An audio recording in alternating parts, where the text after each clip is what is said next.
Assalamualaikum warahmatullahi wabarakatuh. Waalaikumsalam warahmatullahi wabarakatuh. Alhamdulillah, terima kasih kepada Bapak Ibu Guru yang sudah berkenan hadir pada hari ini guna untuk sebagai tugas saya dalam pendidikan guru penggerak.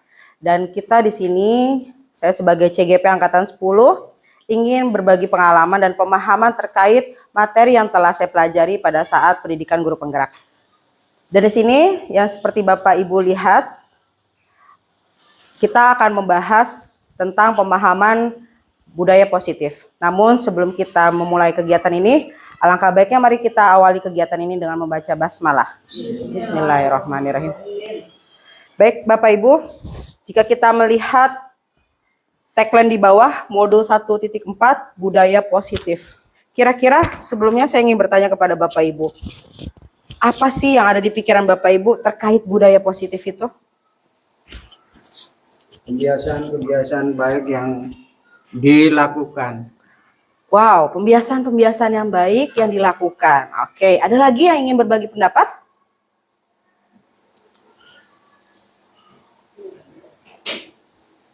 Ya, jawaban dari Pak Basuki betul ya, bahwa budaya positif itu termasuk pembiasaan-pembiasaan yang baik yang kita lakukan.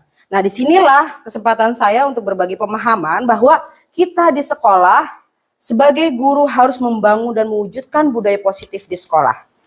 Oke. Sebelum beranjak ke budaya positif, saya ingin mengajak Bapak Ibu untuk memahami dulu nih, pembelajaran paradigma baru yang sekarang tuh apa sih? Pembelajaran yang seperti apa sih yang Bapak Ibu tahu?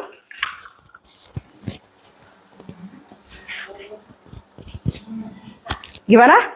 Yang pelajaran merdeka yang memberikan kebebasan ke murid-murid. Gitu. Betul sekali, pembelajaran yang merdeka. Memerdekakan anak, apa memerdekakan guru? Memerdekakan anak ya, coba kita lihat. Betul tidak ya? Ya, betul ya.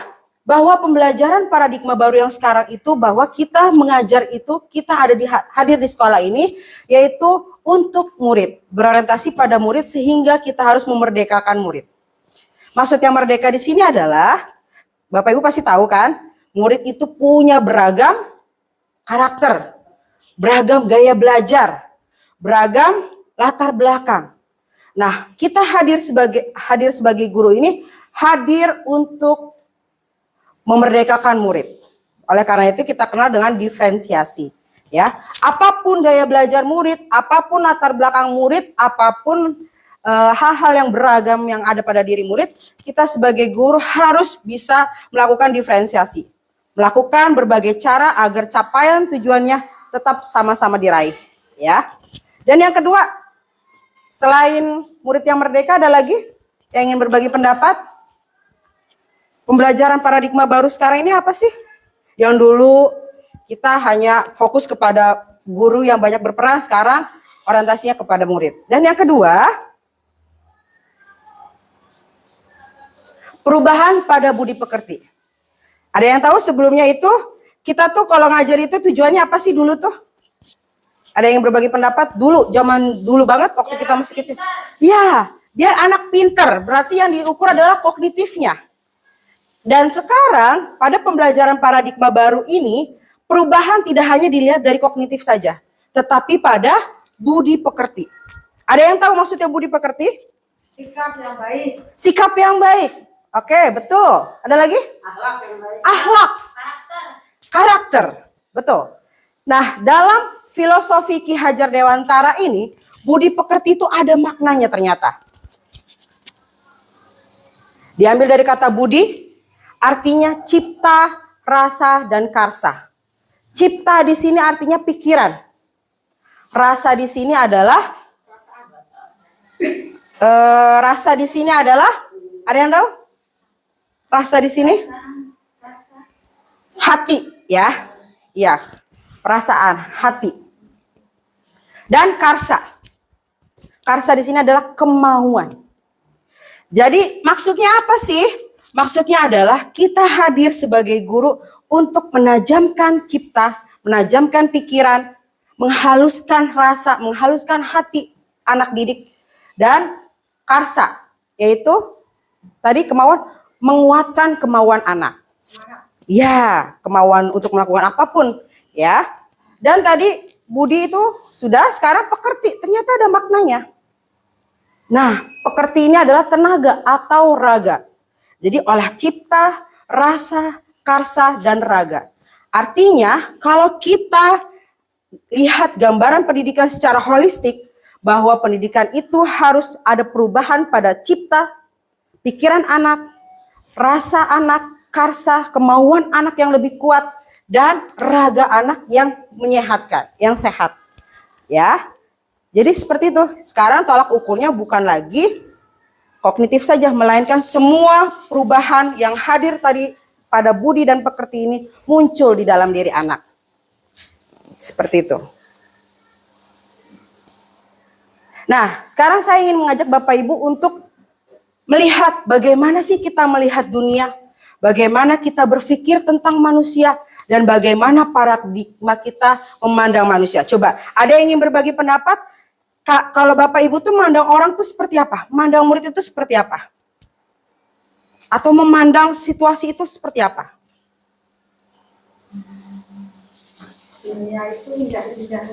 Indah-indah, oke. Unik. Beraneka ragam. Ya. Nah, saya ingin mengajak Bapak Ibu untuk mengubah paradigma kita terhadap murid, terhadap anak, terhadap situasi kondisi. Nah, yang pertama. Dulu kita mandang kebutuhan itu kita sama. Tapi nyatanya kita harus mengontrol diri bahwa kebutuhan itu beragam. Jadi kita tidak bisa memaksakan kebutuhan anak ini satu dan B, A dan B harus sama. Pokoknya saya harus penuhi kebutuhan yang sama. Tidak seperti itu. Jadi kita harus memandang semua kebutuhan itu kita berbeda-beda. Dan yang kedua, semua orang melihat hal yang sama. Itu zaman dulu. Tapi sekarang kita harus mengontrol diri bahwa setiap orang itu bisa memandang berbeda. Anak, apalagi orang dewasa, ketika dihadapkan dengan suatu masalah, pasti Pak Basuki, Bu Har, Miss Mira memandang masalah itu berbeda, memiliki sudut pandang yang berbeda. Dan yang ketiga, kita mencoba mengubah orang agar berpandangan sama dengan kita. Nah, kita tidak bisa seperti itu, tapi kita harus bisa mengontrol bahwa kita berusaha memahami pandangan orang lain tentang dunia. Itulah toleransi, ya.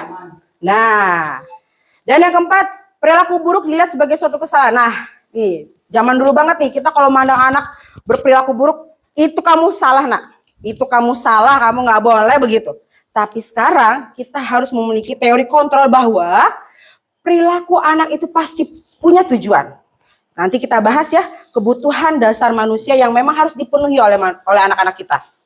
Dan yang keempat, orang lain bisa mengontrol saya? No, tidak bisa. Tetapi teori kontrol yang harus kita ketahui bahwa kitalah yang harus mengontrol diri kita. Orang lain demikian, mau dia baik, mau dia buruk, mau dia apapun, tetapi kita yang mengontrol diri kita agar kita bisa tidak terjebak atau tidak ikut arusnya gitu ya. Dan masih banyak lagi. Jadi intinya di akhir itu bahwa tidak ada tuh yang ya udah deh ngalah deh, kamu yang menang, saya ngalah deh. Nggak ada. Tapi kita harus punya teori kontrol bahwa kita sama-sama menang. Artinya kita sama-sama berlapang dada gitu ya, memiliki pandangan yang berbeda. Oke. Nah, berawal dari paradigma tadi, turunlah budaya positif. Budaya positif ini ya tadi saya katakan bahwa semua guru harus berperan dalam membangun dan mewujudkan budaya positif kita di sekolah. Ada yang ingin berbagi, kira-kira apa sih yang ingin kita wujudkan ini budaya positif di sekolah? Ada yang ingin berbagi pendapat? Anak jujur. Anak jujur, oke. Dalam ulangan. Oke, good. Anak jujur dalam ulangan. Ada lagi?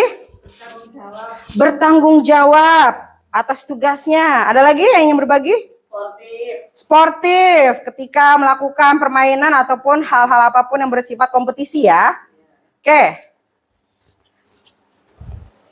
Sebelum kita melihat contoh-contohnya, kita lihat dulu apa sih budaya positif itu.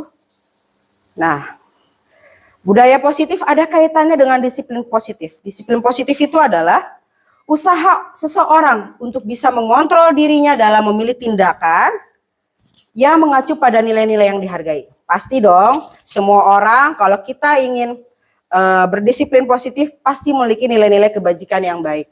Ya, tujuannya untuk tujuan yang mulia.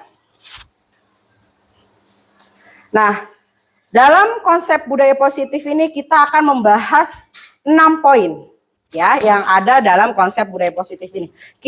Insya Allah kita akan kupas satu-satu agar pemahaman budaya positif ini secara keseluruhan kita bisa kuasai ya. Yang pertama, motivasi perilaku manusia. Yang kedua, kebutuhan dasar manusia. Nanti kita akan bahas posisi kontrol guru, keyakinan kelas, nilai-nilai kebajikan, dan segitiga restitusi. Dari keenam konsep ini semua saling berkaitan untuk mewujudkan budaya yang positif. Namun, langkah apa yang pertama kita harus lakukan sih untuk mewujudkan budaya positif? Kesepakatan. Nanti adalah masuk bahas keyakinan kelas. Ada lagi?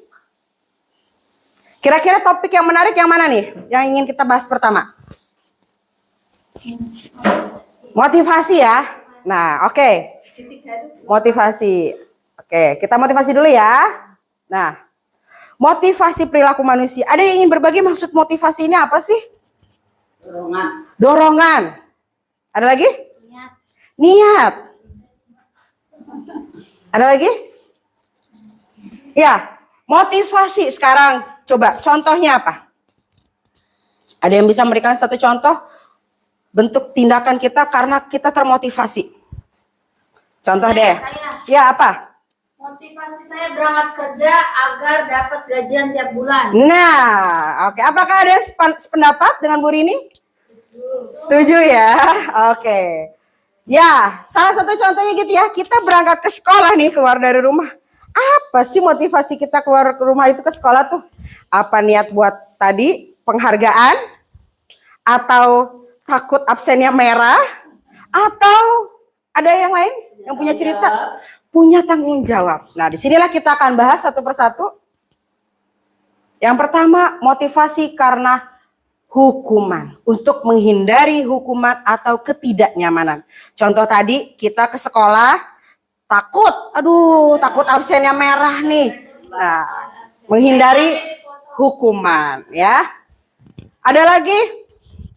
Anak kalau misalkan gak ngerjain tugas nih, takut sama gurunya. Ya. Iya, takut dihukum sehingga membuat diri murid itu tidak nyaman. Ya, ada banyak hal motivasi yang muncul karena takut hukuman atau ketidaknyamanan ya. Dan yang kedua, penghargaan. Mungkin Bapak Ibu banyak sekarang yang memberikan penghargaan kepada murid agar motivasi murid itu muncul. Seperti saya juga, jujur saya melakukan motivasi yang saya lakukan memberikan penghargaan. Bahwa murid itu senang ya diberikan penghargaan. Siapa sih yang gak suka? Anak suka, kakek-kakek juga suka, nenek-nenek suka. Semua kalangan kalau dikasih hadiah, dikasih penghargaan pasti suka. Maka motivasi itu muncul. Namun, ada yang lebih baik daripada kedua ini. Kalau kita punya motivasi di poin yang ketiga ini, insya Allah berarti kita sudah bisa mewujudkan budaya yang positif. Apa sih? Ada yang tahu? Belum. Oke, kita bahas. Motivasi karena ingin menghargai diri kita, bahwa kita punya nilai yang berbeda dari teman-teman.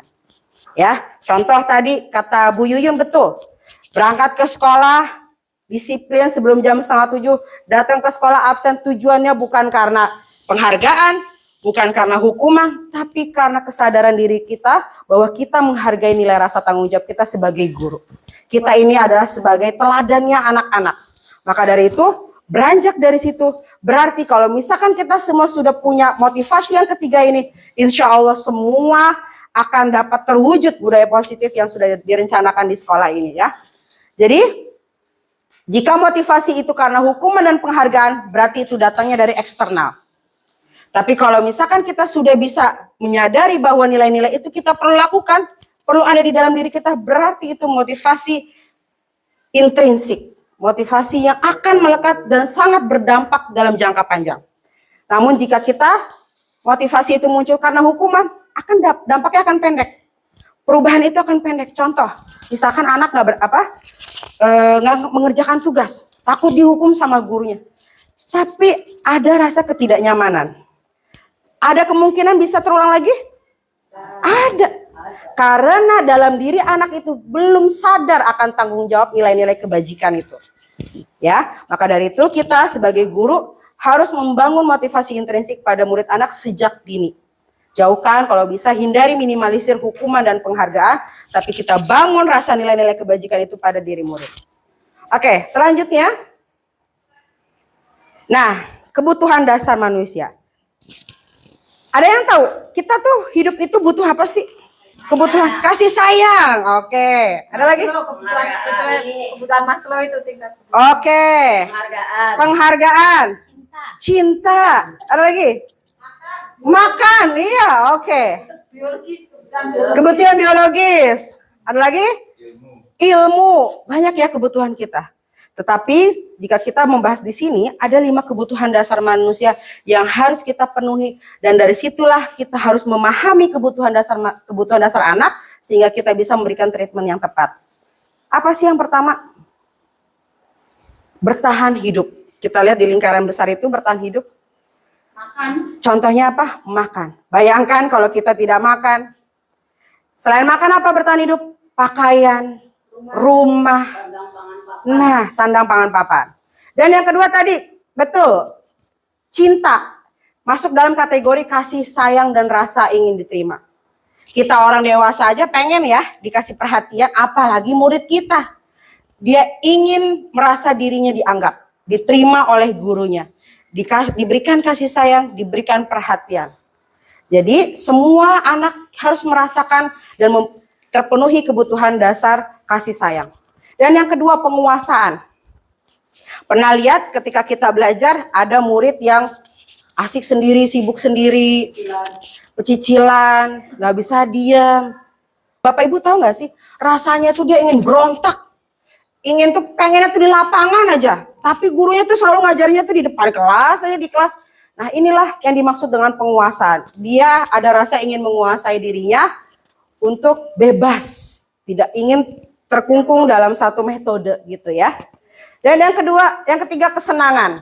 Nah, ada pernah lihat murid ngejailin temennya? Bagaimana Bapak Ibu memandang anak yang suka ngejailin temennya? Iseng. Bapak Ibu tahu ada kebutuhan dasar yang ternyata harus dipenuhi loh. Apa itu kira-kira?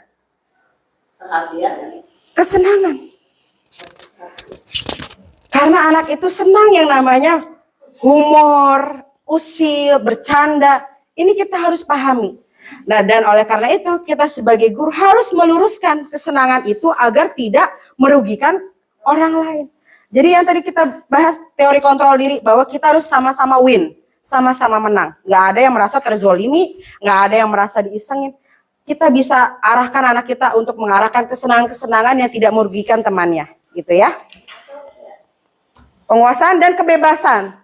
Tadi ya yang kita bahas hampir sama dengan penguasaan, dia ingin bebas. Tidak mau di kelas terus. Pernah kan ada lihat anak berontak, nggak anteng di kelas karena dia ingin bebas. Gitu ya. Jadi kebutuhan kita seperti sama dengan halnya orang dewasa. Kita pengen bebas kan? Apa Bapak Ibu nyaman kalau kita pulang sekolah Sabtu Minggu di rumah aja, nggak diajak sama suami, sama istri, sama anak, nggak diajak main keluar, tapi di rumah aja. Bagaimana rasanya kebutuhan kita jika tidak dipenuhi? Mumet. Berarti Bu Yuyu mencari kebutuhan kesenangan terpenuhi. Ya. Jadi ya itu ya, kita sejatinya manusia itu butuh bebas ya, kebebasan. Seperti itu. Nah, oleh karena itu kita harus memahami perilaku anak itu dilihat dari kebutuhan apa nih? Kenapa nih anak iseng? Oh, dia ingin kebebasan. Kita cari metode yang lain yang kiranya anak ini bisa bergerak dan tidak merasa bosan di dalam satu metode. Seperti itu ya.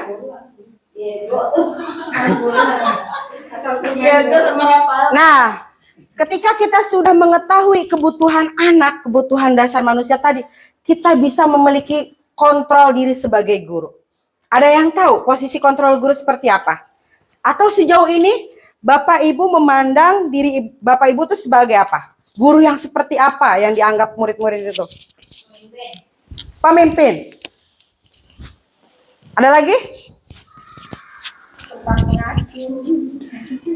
Tempat mengadu.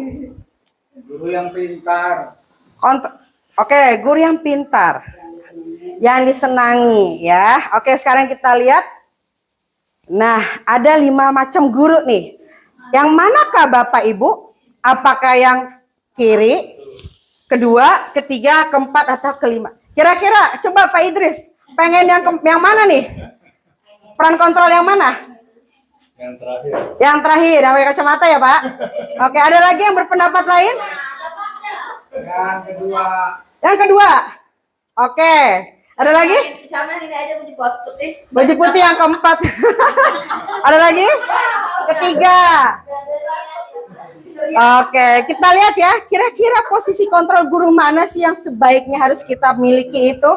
Apakah tadi yang pertama, kedua, ketiga, keempat, kali? Emosional. Nah, kira-kira ada yang bisa memberikan pendapat? Kira-kira dari gambar pertama ini kontrol guru sebagai apa ini?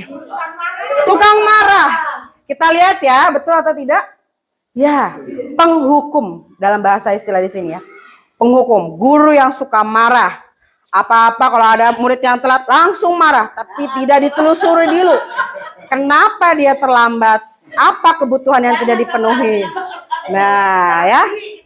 Dan yang kedua, kira-kira apa nih? Dilihat dari gambarnya. Guru yang seperti apa? Guru yang suka memberikan solusi dan menjelaskan. Bukan, oke. Guru yang suka sanksi juga. Oke, tadi kalau kata Pak Bas, guru yang memberikan solusi. Ada ide lain? Suka nyuruh-nyuruh. Oke, kita lihat ya. Ternyata guru pembuat rasa bersalah. Nah, nanti kita bahas ya, apa sih yang dimaksud pembuat rasa bersalah itu? Dilihat dari mukanya. Mukanya memelas, ya. Dia ingin memberikan teguran tetapi merasa muridnya itu yang salah gitu ya. Dan yang ketiga, guru sebagai teman. Ya, nanti kita bahas. Yang keempat, pemantau.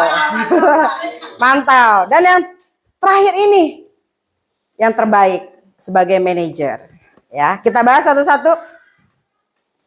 Nah, penghukum. Kalau penghukum itu kira-kira ciri-cirinya apa ya? Ada yang bisa sharing? Hei, kamu kenapa? Ibu.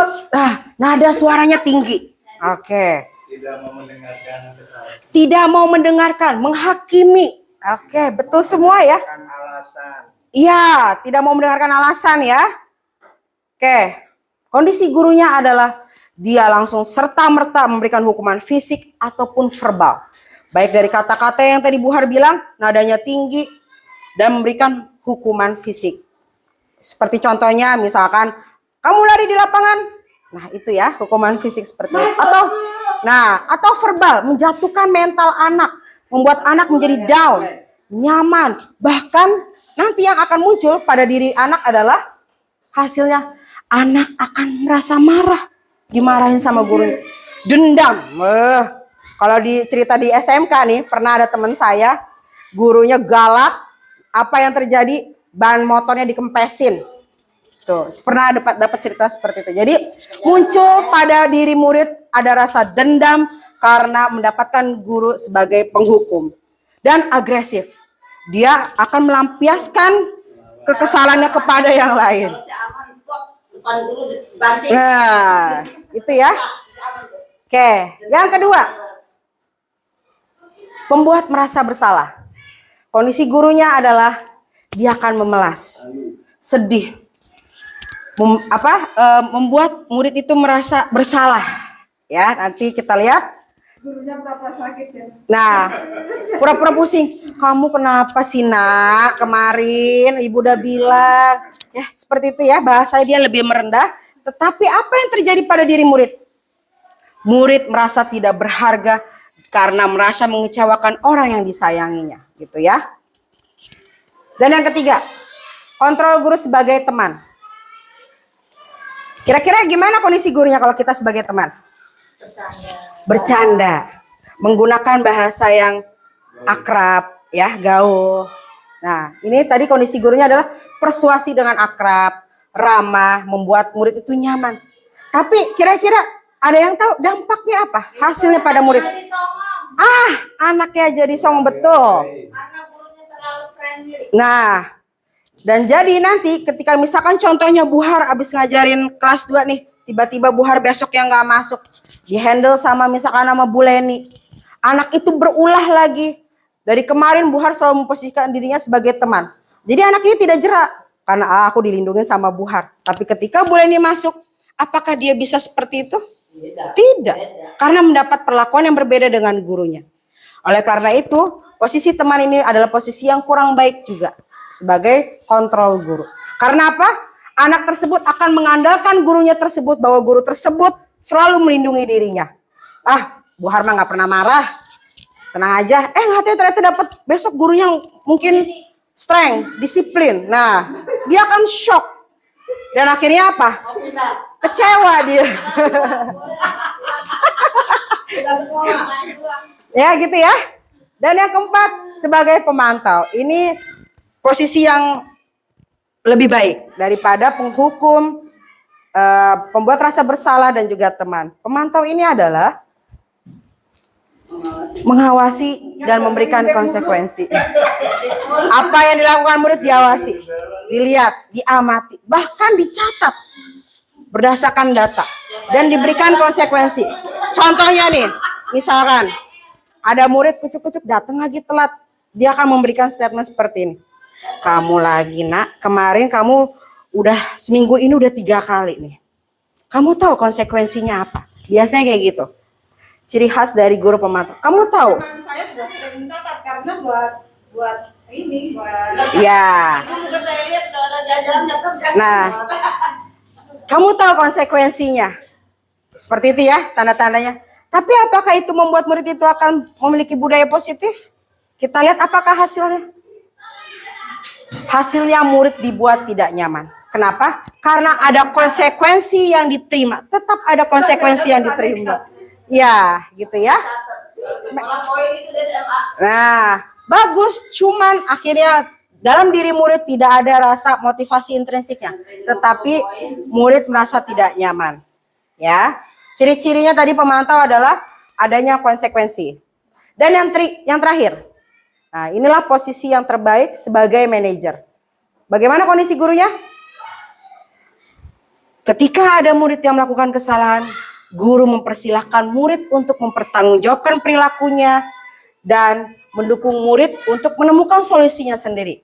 Contoh, ketika sebelum saya sharing, ada yang ingin berbagi pendapat, kira-kira gurunya seperti apa nih? Ketika contohnya deh, ada yang tidak mengerjakan tugas. Kira-kira ada yang tahu? Nah, tanya alasannya. Lalu Guru tanya sama itu, kalau misalnya kamu nggak ngerjain tugas, kamu gimana tanggung jawab kamu? Oke. Apa yang kamu lakukan abis ini gitu? Oke, betul.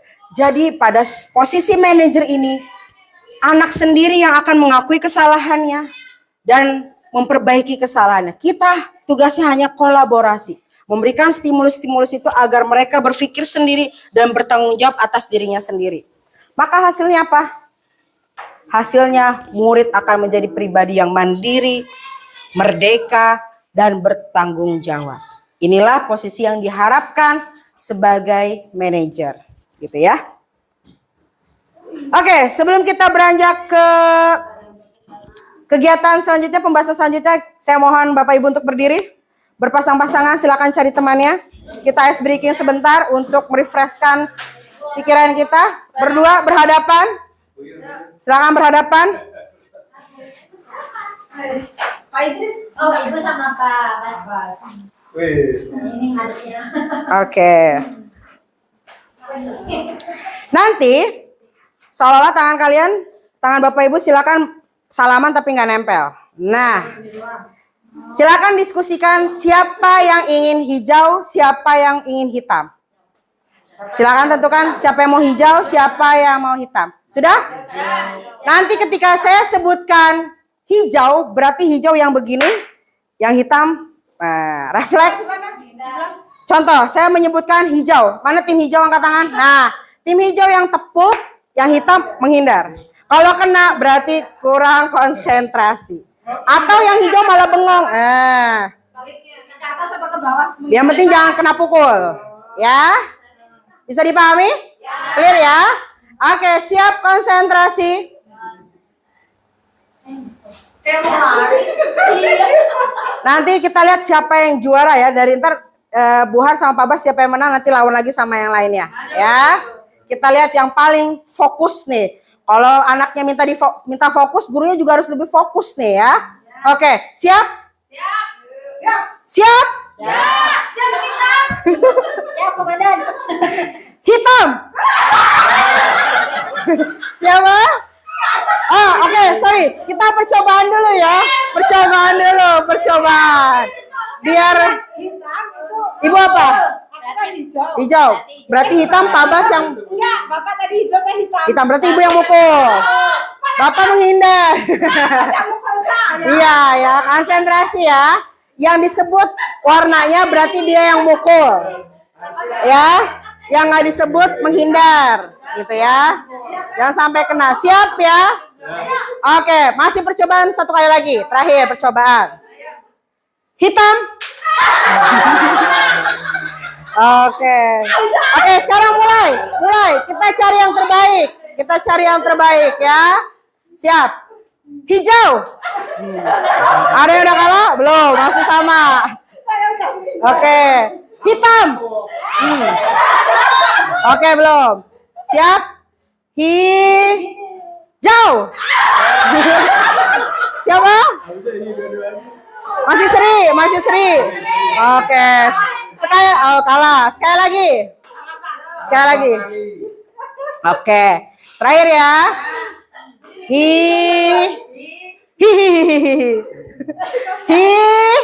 Hidung. Ayo, siapa yang bergerak? Oke.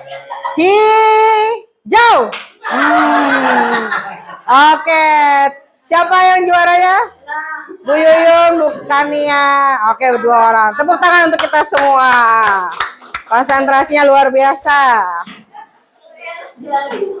Oke, lanjut ya. Keyakinan kelas.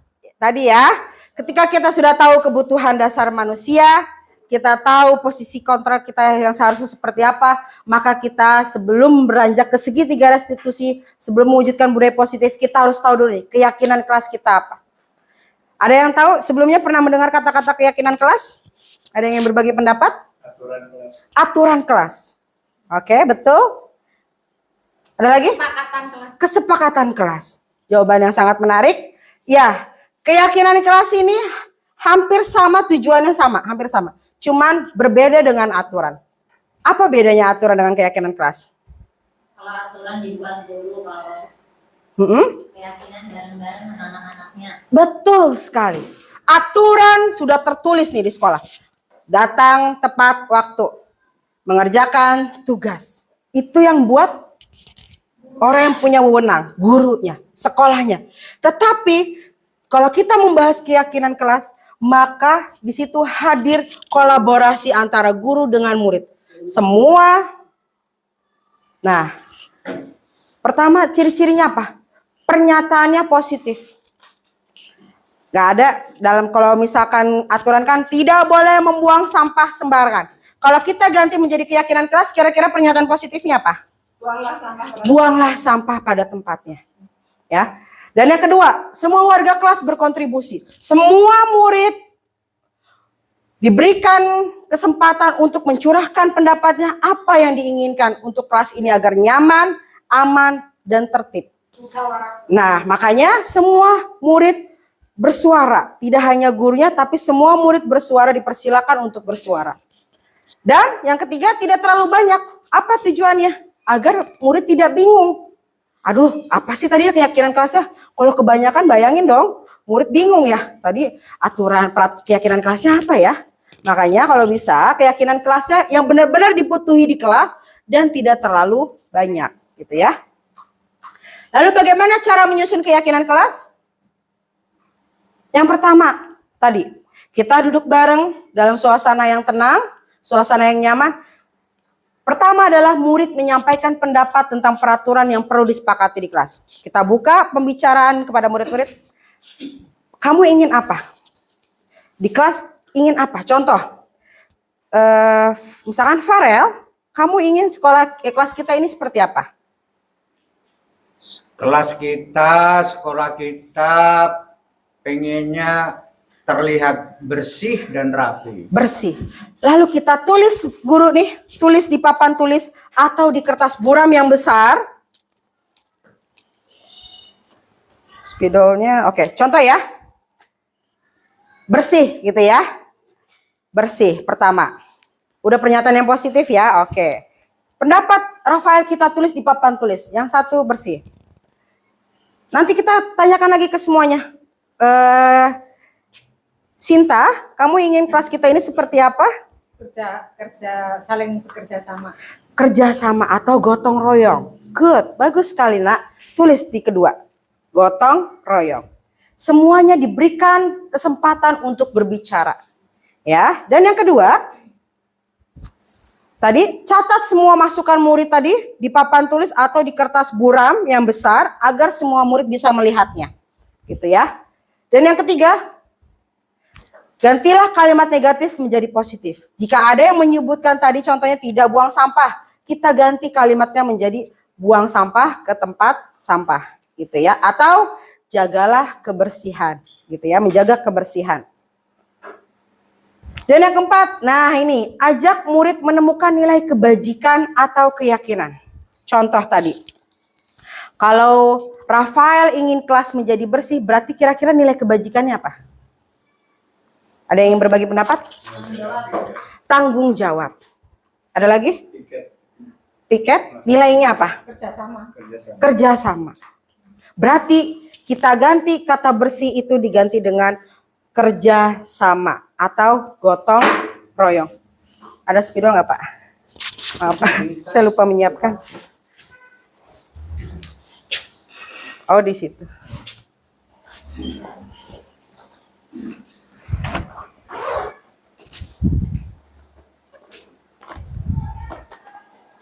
Oke, kasih Pak.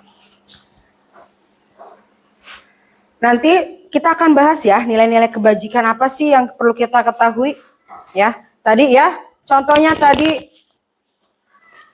satu bersih. Ingin kelas menjadi bersih, kedua kerjasama. Nah, kira-kira bersih ini nilai kebajikan bukan? Bukan ya? Dia situasi atau kondisi. Lalu apa kira-kira kita ganti dengan nilai kebajikannya?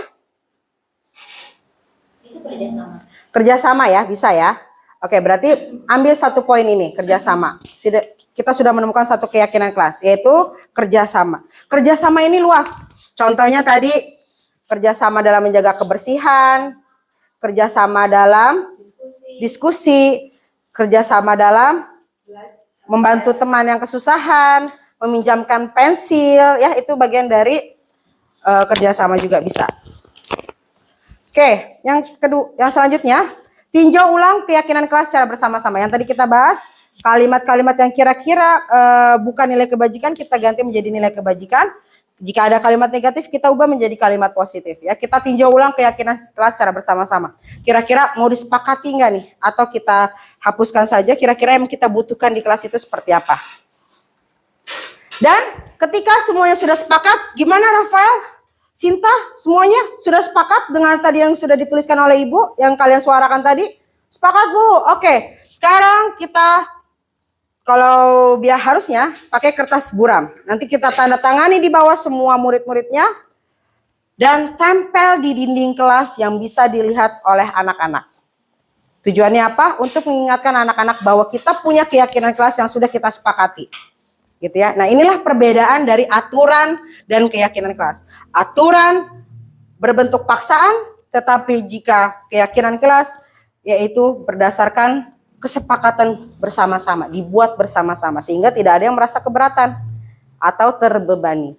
Seperti itu. Nah, nilai-nilai kebajikan apa sih yang bisa kita masukkan dalam keyakinan kelas? Contohnya nih, kalau menurut Primary Years Program ada toleransi, mandiri, empati, kerjasama. Setiap institusi, setiap organisasi pasti punya nilai kebajikan yang diagungkan, yang ingin dimiliki. Nah, tapi kita sebagai pendidik, sebagai guru, dengan menggunakan kurikulum merdeka, apa nilai kebajikan yang kita harus laraskan? Yaitu nilai kebajikan apa? Yang kita ikuti? Nilai-nilai yang ada pada profil pelajar Pancasila. Gitu ya. Yaitu beriman, bertakwa kepada Tuhan dan berakhlak mulia. Nilai keenam nilai ini adalah udah mencakup semua aspek. Contoh tadi, buang sampah pada tempatnya, termasuk ke gotong royong atau berakhlak mulia. Bertemu dengan guru salim, termasuk keyakinan kelas apa? Akhlak mulia. Apalagi contohnya, bertanggung jawab atas tugasnya, harus selesai. Berarti masuk ke mandiri, keyakinan kelasnya. Gitu ya. Jadi semua aturan yang bisa kita buat, kita kaitkan dengan nilai kebajikan yang ada pada profil pelajar Pancasila. Gitu ya. Nah, ketika kita sudah tahu posisi kontrol kita bisa memahami kebutuhan murid apa yang perlu kita penuhi, kita bisa melakukan segitiga restitusi untuk menghadapi atau menangani perilaku murid yang perlu diluruskan. Ya. Yang pertama apa? Menstabilkan identitas. Jadi ketika ada anak yang bersalah, jangan tuh serta-merta kita sebagai penghukum. Tetapi kita harus sebagai manajer melakukan segitiga restitusi ini. Pertama, yang paling bawah, kita stabilkan identitasnya dulu. Kita berikan pandangan kepada anak, semua orang pasti punya salah. Gitu ya. Setiap orang pasti pernah melakukan kesalahan. Dan kamu bukan satu-satunya melakukan kesalahan ini. Gitu ya. Dan ketika identitas anak sudah merasa tidak pribadi yang gagal, maka kita lanjut ke kedua. Tahapannya yaitu validasi tindakan yang salah. Maksudnya apa? Nah, setelah kita tadi cari tahu apa alasan kamu melakukan itu, kenapa kamu terlambat? Pasti kamu punya alasan kan? Nah, itu maksudnya adalah validasi tindakan yang salah. Ketika anak sudah menyadari kesalahannya itu, maka kita beranjak ke menanyakan keyakinan kelas yang sudah dibuat. Kita ingatkan kembali anak bahwa kita punya keyakinan kelas ini loh nak. Kamu masih ingat keyakinan yang sudah kita sepakati? Kita buka kembali pemikiran anak untuk bisa memahami keyakinan kelas tersebut. Nah, di sini saya ingin memberikan contoh keyakinan kelas yang sudah saya buat.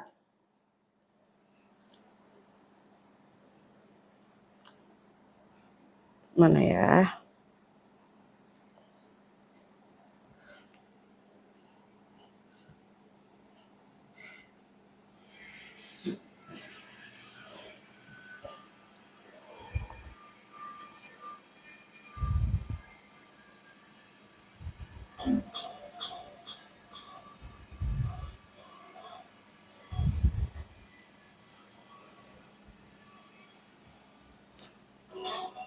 Nah, ini contoh dari keyakinan kelas ketika ada anak melakukan kesalahan. Nah, mencoret-coret meja saat kegiatan yang pertama ini ya. Tidak selesai mengerjakan tugas saat kegiatan belajar mengajar karena Akila asik bermain sendiri. Ini bentuk kesalahannya. Kira-kira ada yang bisa berbagi pendapat? Kebutuhan apa yang kira-kira harus dipenuhi oleh Akila? Jadi saat gurunya menjelaskan, Akila asik sendiri tuh. Kebutuhan apa yang kira-kira yang harus dipenuhi? Kesenangan. Yang tadi sudah kita pelajari, kesenangan. Dia mencari kesenangan dirinya sehingga dia tidak fokus. Oleh karena itu, kita lihat cuplikannya. Mana ya?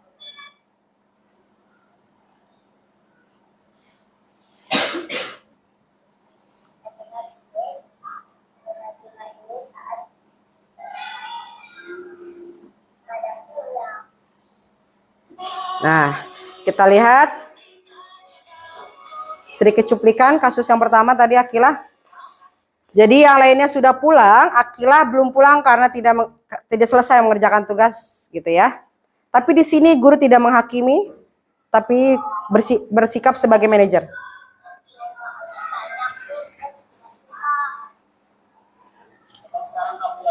Nah, jadi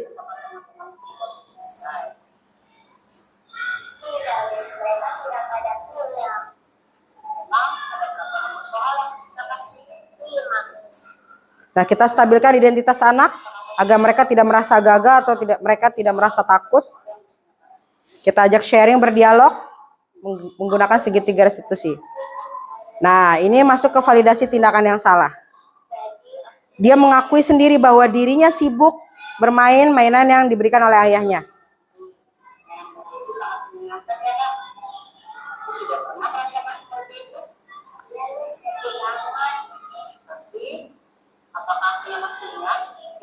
Nah, setelah kita stabilkan identitas, kita validasi tindakan yang salah, kita tanyakan keyakinan kelasnya.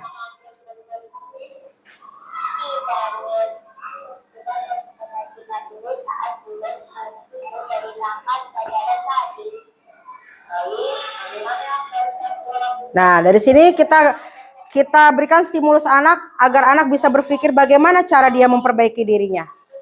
Dia yang sendiri yang menemukan jawabannya. Nah, seperti itu ya. Kurang lebihnya proses dari segitiga restitusi. Jadi kita stabilkan identitas anak dulu agar anak merasa tidak terpojokkan atau tidak dihakimi. Lalu yang kedua, kita validasi tindakan yang salahnya. Dan yang ketiga, kita cari kerjasama anak agar bisa memperbaiki kesalahannya. Oke. Dan terakhir, kira-kira ada pertanyaan di sini yang bisa jawab? Silakan boleh berpendapat. Ada pertanyaan, kira-kira posisi kontrol guru seperti apakah ini? Ah, kamu nih, padahal kan ibu sudah ingatkan kemarin. Ya udah nggak apa-apa, besok jangan diulangi lagi ya. Kira-kira posisi kontrol seperti apakah ini? Ada yang ingin menjawab? Tadi masih ingat penghukum, teman, pembuat rasa bersalah, pemantau, dan manajer. Kira-kira posisi seperti apakah ini? Apa? Teman. Pembuat rasa bersalah. Ada lagi yang berpendapat lain? Pemantau. Oke, kita lihat survei membuktikan teman. Ya, dia menggunakan bahasa yang akrab. Ah, kamu nih, padahal kan ibu sudah ingatkan kemarin. Ya udah nggak apa-apa, besok jangan diulangi lagi ya. Jadi membuat murid itu nyaman, tetapi tidak memberikan kemandirian pada murid tersebut, gitu ya. Yang kedua masih salah. Coba kira-kira kalau kasus yang kedua, kondisi yang kedua sudah benar? Lupa lagi. Kamu kapan sih bisa ingat ada tugas? Sesudah pelajaran ini, kamu lari keliling lapangan ya. Apa?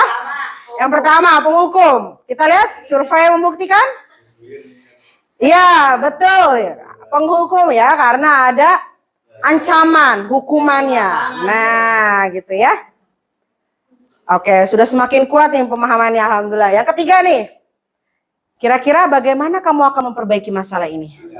Apa ini? Apa? Manajer? Ada yang lain? Sepakat semua manajer? Kira-kira bagaimana kamu akan memperbaiki masalah ini? Setuju manajer? Oke, kita lihat. Survei membuktikan. Ya, betul. Wow, keren ya. Berarti alhamdulillah sudah pada jago nih pemahamannya nih tentang budaya positif. Oke, kedua lagi ya, biar lebih mantap lagi.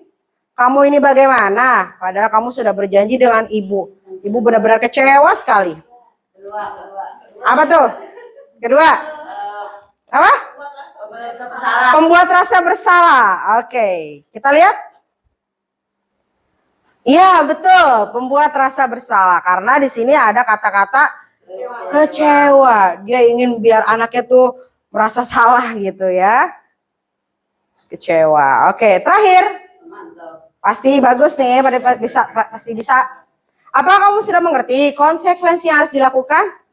Ya, benar. Nanti pada saat istirahat, kamu harus tinggal di kelas untuk menyelesaikan tugas ya. Ibu tunggu. Kira-kira sebagai apa? Penghukum.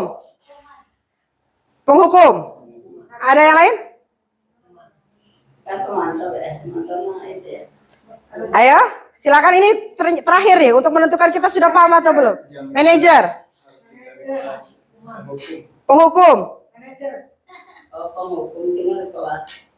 Ayo. Manajer saya. Manajer. Bu Har manajer, ada yang lain? Penghukum. Penghukum. Ayo nih, harus bener nih semuanya nih. Ini pertanyaan terakhir. Ayo dikelah kembali. Apa? Pemantau. Apa? Hukumannya tinggal di kelas untuk menyelesaikan tugas. Jadi sebagai apa kontrolnya? Penghukum. Bukan ya? Ayo dipahami. Ada kata ciri-ciri katanya noh. Ada kata itu berarti dia sebagai itu.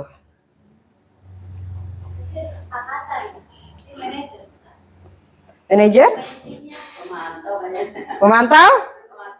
Oke, satu suara kira-kira apa?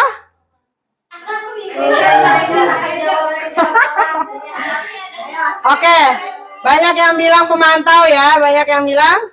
Nah, kalau itu ada konsekuensinya. Nah, kalau ada konsekuensi berarti dia sebagai Manajer. manajer. Konsekuensi. Apa?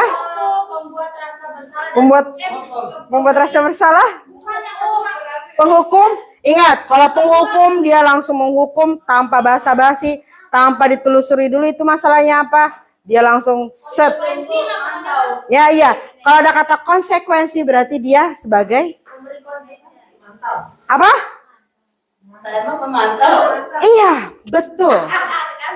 Pemantau. Ya. Jadi sebelumnya udah ada kesepakatan dan dia tahu konsekuensinya. Tapi kalau manajer tadi dia tidak memberikan jawaban, tapi anak sendiri yang akan memberikan jawaban untuk memperbaiki masalahnya.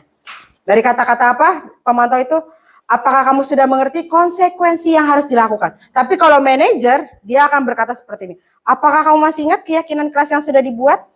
Gitu ya. Jadi tidak ada hukuman kalau untuk manajer, tetapi membangkitkan atau mengembalikan kekuatan anak itu untuk menjadi pribadi yang bertanggung jawab. Tapi rata-rata sementara kalau suruh kan itu. Pemantau. Iya. Karena Betul. kamu seringnya udah ada kesepakatan. Nah. Itu untuk anak dewasa mungkin itu. Oke, betul. Posisi yang cukup baik memang pada pemantau. Dan rata-rata guru itu berperan sebagai teman dan pemantau. Nanti ketika kita sudah berperan sebagai teman, memadukan segitiga restitusi ini dengan teman, posisi teman, ataupun pemantau, insya Allah nanti kita akan beranjak kepada lagi manajer. Ini untuk anak kelas tinggi. Ya, ketika kita sudah terbiasa melakukan restitusi, insya Allah bisa berperan sebagai manajer, gitu ya. Jadi kita simpulkan bahwa untuk menjadi seorang guru itu tidak hanya sekedar mengajar, melihat tolak ukurnya keberhasilan secara kognitif atau dalam mengerjakan soal, tetapi kita harus memperhatikan tadi paradigma baru filosofi KHD apa? Yaitu ada perubahan pada budi pekerti tadi ya. Budi pekerti, cipta, rasa, karsa, dan raga. Dan yang terakhir, ketika kita ingin menciptakan budaya positif, kita harus refleksi dulu nih. Kita berusaha untuk bisa menjadi sebagai seorang manajer, memberikan kesempatan kepada anak untuk berdialog, mencari masalahnya apa, dia yang sendiri yang menyadarinya, dan dia sendiri pun yang akan memperbaikinya. Sehingga insya Allah budaya positif di sekolah kita akan terwujud secara intrinsik. Karena motivasi intrinsik itu hadir pada diri murid karena kontrol guru yang tepat sebagai seorang manajer. Terima kasih Bapak Ibu semua sudah saling sharing, berdiskusi, dan menyatukan pemahaman. Semoga dengan kegiatan ini, momen ini bisa menjadikan kita lebih bergandengan tangan untuk bisa mewujudkan budaya positif di sekolah kita. Amin, amin ya rabbal alamin. Terima kasih, mohon maaf atas segala kekurangan. Semoga bermanfaat. Semoga dari kegiatan ini kita bisa bergerak dan menggerakkan semua yang ada di sini. Terima kasih. Assalamualaikum warahmatullahi wabarakatuh. Waalaikumsalam.